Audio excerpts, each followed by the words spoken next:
Hello guys, welcome to logical study YouTube channel. तो चलिए आज हम जो क्वेश्चन पढ़ने वाले हैं एक्सपोनेंशियल प्रॉब्लम है। क्वेश्चन हमारे पास 5 की पावर t इंटू 5 की पावर t इंटू 5 की पावर t इक्वल 10। यहाँ से हमें t की वैल्यू फाइंड करनी है। सबसे पहले अपना क्वेश्चन लिख लेंगे सेम 5 की पावर t इंटू 5 की पावर t इंटू 5 की पावर t इक्वल 10। अब यहाँ आप जानते हैं बेस समान है तो पावर आपस में ऐड होती हैं, ठीक ना। इसका रूल होता है a की पावर m डॉट a की पावर n इक्वल a की power m plus n। Base समान होने पर पावर आपस में ऐड हो जाती हैं, तो इसको हम लिख सकते हैं 5 की पावर 3t इक्वल 10। अब यहाँ हमारे पास आए, यहाँ से हम दोनों पक्षों में लॉग लेंगे, दोनों साइडों में। तो लॉग ले लेते हैं, लॉग 5 की power 3t equal 10, sorry log 10 है ना। दोनों साइड हमने लॉग लिया। अब यहाँ आप जानते हैं कि इस प्रकार वैल्यू होती है लॉग m की power n equal n log m, है ना। इस प्रकार वैल्यू को हम इस प्रकार लिख सकते हैं लॉग के रूल से। तो हम इसको लिखेंगे 3t पहले आ जाएगा, 3t लॉग 5 इक्वल लॉग 10। इस प्रकार हम इसको लिखेंगे इस रूल से। अब यहाँ आप देख सकते हैं 3t का कोफिशियंट है log 5, तो कोफिशियंट जो संख्या होती है तो उसको यदि हम अपोजिट साइड में ले जाएंगे तो डिवाइड में जाएगी वो संख्या। तो 3t equal log 10 divide by log 5, गुणे की संख्या बटे में जाएगी। अब यहाँ आप देख सकते हैं कि log 10 है ऊपर, इसको हम लिख सकते हैं 3t equal log 5 multiply 2 divide by log 5, ठीक है ना। इसको इस प्रकार हम लिख सकते हैं। अब यहाँ आपको देखना है कि लॉग का रूल होता है log m multiply n equal log m plus log n। Multiply की संख्या प्लस में लिख सकते हैं हम लॉग में। तो यहाँ हम लिखेंगे इसको 3t equal log 5 plus log 2 divide by same उतारेंगे लॉग 5।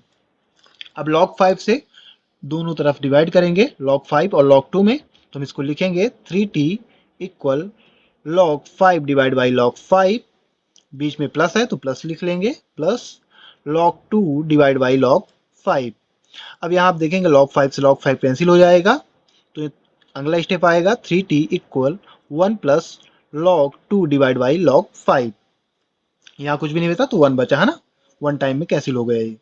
अब यहाँ आप देख सकते हैं हर लॉग का रूल होता है यदि log a divide by log b दिया है तो हम इसको लिख सकते हैं log b बेस a, इस प्रकार लिख सकते हैं। तो हम इसको लिखेंगे यहाँ 3t equal 1 plus log 5 base में 2, इस प्रकार हम इसको लिख सकते हैं, ठीक है ना। नीचे की संख्या बेस में जाती है और जो इसकी मेन संख्या 2 बनेगी a। अब इस प्रकार हमें लिखने पर आपको क्या करना है कि यहाँ से t की वैल्यू निकालना है, तो t का कोफिशिएंट 3 कहलाएगा, तो 3 को आप ट्रांसफर करो, इसकी साइड चेंज करोगे तो डिवाइड में जाएगी। तो t equal 1 plus log base 5 2 divide by 3। यहाँ से हमें t की वैल्यू प्राप्त हो चुकी है। अब हम चेक करेंगे कि जो हमने t की वैल्यू निकाली है वो सही है या फिर गलत, है ना। तो वेरीफाइड करेंगे। वेरीफाई करने का रूल क्या होता है कि हम जो भी हमारी वैल्यू प्राप्त हुई वो, है ना, वैल्यू t की वैल्यू हमें प्राप्त हुई है तो यहाँ पुट कराएंगे और LHS और RHS इक्वल होना चाहिए उसके लिए, यदि t की वैल्यू सही आई है तो t की वैल्यू क्या है हमारे पास, t equal 1 plus log base 5 2 divide by 3। t की जगह हम पुट कर देंगे ये वैल्यू, ठीक है ना।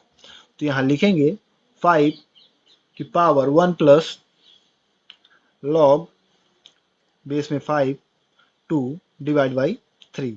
इसी प्रकार हम यहाँ सभी जगह t की जगह वैल्यू पुट कर दिया हमने, ठीक है ना। यहाँ इक्वल 10।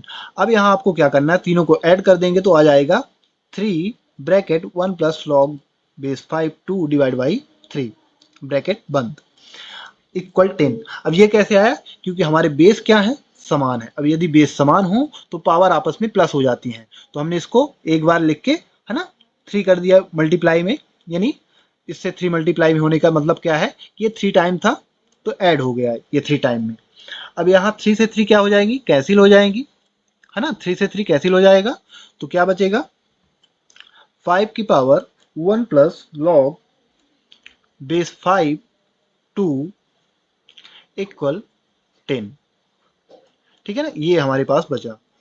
अब यहाँ आपको क्या करना है कि आप जानते हैं कि a की पावर m इंटू ए की पावर n इक्वल, क्या लिखते हैं हम इसको, a की पावर m प्लस n। यही रूल यहाँ लगा है ना, बेस समान था तो पावर ऐड हो गई। तो यहाँ हम इसको लिख सकते हैं, इसको हम लिख सकते हैं अगले स्टेप में 5 की पावर 1 इंटू 5 की पावर लॉग बेस 5 2 इक्वल 10। अब यदि इनको आप बेस समान है ऐड करोगे तो सेम संख्या प्राप्त होगी पावर में, है ना। बेस समान है ऐड करोगे तो 1 plus log 5 log base 5 2 same संख्या प्राप्त होगी। अब यहाँ आपको क्या करना है कि इसको अगले स्टेप में सॉल्व करेंगे तो 5 की पावर 1 है तो 5 ही आ जाएगा यहाँ, इंटू 5 की पावर लॉग बेस 5 2 इक्वल 10। अब यहाँ एक रूल फिर लगेगा लॉग का, यदि इस प्रकार संख्या दी है तो a की पावर लॉग बेस में a b इक्वल हम लिखते हैं b। ठीक है ना, यदि इस प्रकार है तो यहाँ भी आप देख सकते हैं बेस हमारा जो मेन संख्या है ना, मेन जिसमें पावर लगी हुई वो समान है ना, लॉग के बेस की। तो यहाँ आप देखेंगे b का मतलब क्या है 2 और a का मतलब यहाँ 5 है, a का मतलब 5 है, तो हम इसको लिख सकते हैं 5 इंटू 2 इक्वल 10। ठीक है ना, इक्वल b है, b का मतलब यहाँ 2 है तो इक्वल 2 ही आएगा इसके पूरे के मतलब। तो 5 इंटू 2 यदि करोगे तो आ जाएगा 10 इक्वल 10। यानी हमने जो हमें चाहिए था LHS इक्वल RHS वो हमारा आ चुका है। तो जो हमने t वैल्यू निकाली है t की वो सही है ना, पूर्णतः सत्य है। तो गाइस इसी प्रकार यदि आपको ऐसे क्वेश्चन मिलते हैं तो लॉगरिथम मेथड से लगा के आप इस प्रकार सॉल्व कर सकते हैं। आशा करता हूं कि ये क्वेश्चन आपको अच्छी तरह समझ में आ गया होगा। इसी के साथ हम ये वीडियो समाप्त करते हैं और आशा करते हैं कि आप हमारे चैनल को इसी तरह मैथ से रिलेटेड वीडियो देखने के लिए सब्सक्राइब, लाइक और कमेंट करें। जो भी आपके क्वेश्चन रहें आपको उनके आंसर प्रोवाइड करा दिए जाएंगे। जय हिंद, जय भारत।